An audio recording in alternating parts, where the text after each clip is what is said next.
apani anyalo support gimiwacho no nikech ingeni kaka ji timo agriculture sani. Kidhi e kuonde ma rural kuonde go iyudo ni gitiyo gi technology moro machon mane kwerewa otiyogo, mane dewa otiyogo chon. To sani weche oselokore. Kaka kori wacho no, nitiere kaka jomosomo jomolonye wechegi. Nyaka dhi to break down that information e yo moro ma jo dala nyalo understand.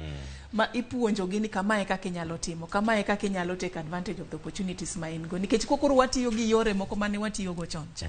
Piny koro sani oselokore. Those strategies ok nyal work generation masani. Lakini information michiwo, apani information moko okobedo broken down e yo moro ma ginyalo understand.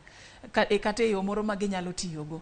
Koro ingeni I think we need to invest more in awareness kendo gi training mar joma timo weche mag purge kata joma odake areas kuma nitiere lakes gi mondo mi gine kaka ginyalo take advantage of the opportunities mani kanyo mondo they improve their lifestyle. Yeah.